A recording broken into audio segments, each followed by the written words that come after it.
one. I hope I don't have to stop this and delete it because there's very poor connection on my phone. But I really wanted to share an idea with you that is absolutely transformational if you're able to take it to heart.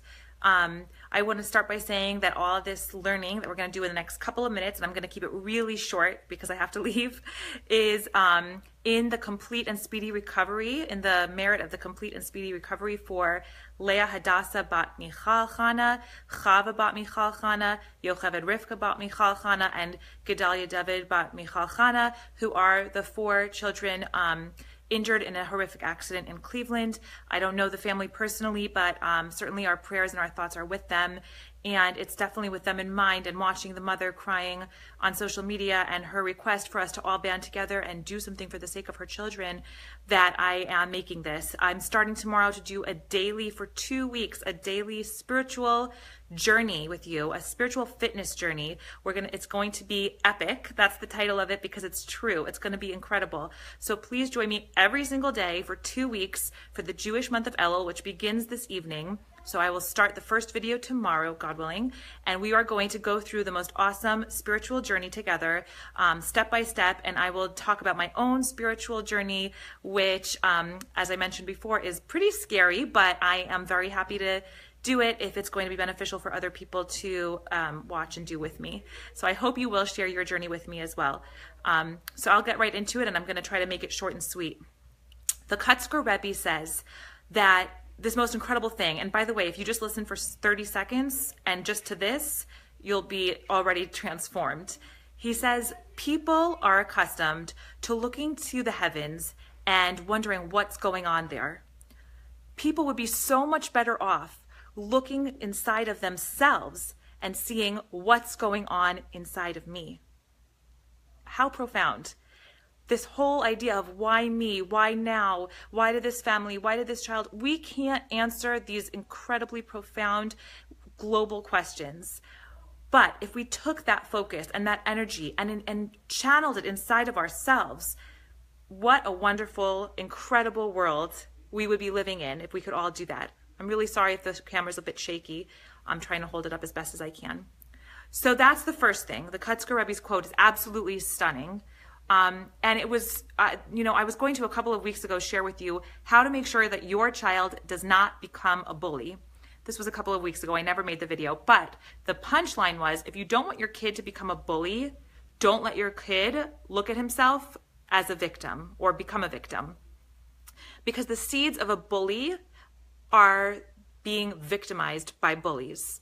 And then I stumbled upon this incredible essay by Dr. Ben-Sion Soretskin, this amazing, amazing essay that I highly recommend, and you can just Google him and you'll find it. And he discusses Amalek, which is the most despicable nation because they despised the Jews so much that they found the Jews when they were at their weakest and most vulnerable and attacked them. It's believed that Haman from the Purim story, who wanted to commit genocide against the Jewish people, came from Amalek. It's believed that Hitler, Yimach Shemo, may his name be erased, he came from Amalek. So we're talking about the lowest of the low and the worst type of people. Interesting fun fact about Amalek. Their mother, the mother of that nation, was Timnah. Timnah was unfortunately the recipient of some level of cruelty, and I don't exactly understand to what level or details about it, but some level of cruelty from the patriarchs. The cruelty that the Amalekim, that this nation showed the Jewish people, came from the cruelty that was shown to their mother, even though those were teeny tiny subtle seeds of cruelty, and their actions were so much more overt. So, I mean, this is incredible because we know that every sociopath, every serial killer, every serial rapist, every abuser, every bully comes from seeds of being victimized. And ultimately he does or she does need to take self-responsibility and accountability. But it's so important to know that that's where it comes from. But wait, it gets better because we're going to flip it. Look at Moshe. Did you know he was given 10 names? One of his names was Yered. To me, that's the most beautiful. And that means to bring down. Yered means to bring down in Hebrew.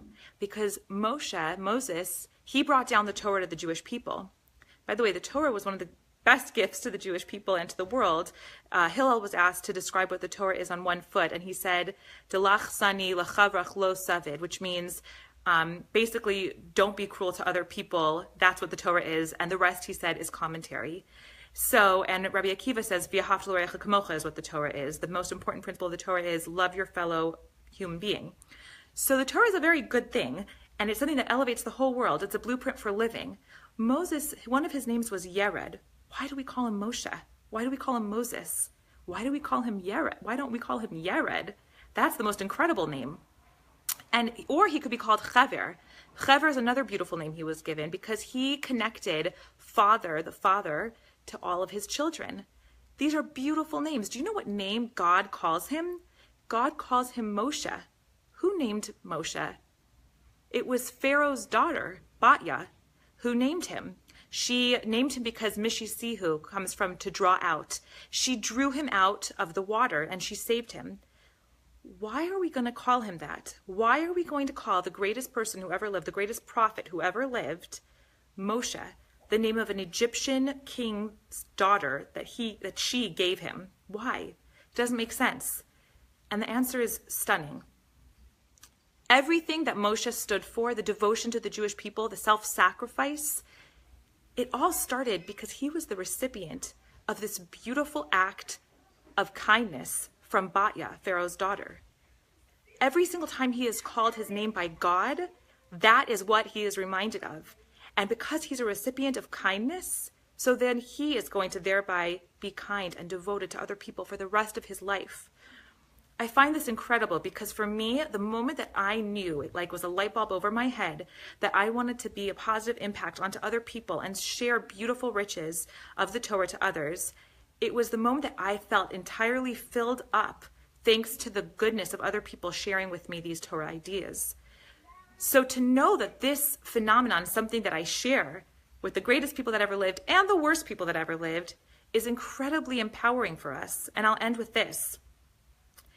If you want to have the most meaningful life that you can possibly live, if you want to make a positive impact, if you want to empower leaders inside your home or outside your home, if you want to be a leader, there's only one way to do it, and it's by looking inward so that you can then focus kindness, generosity, dedication, positive character traits onto others.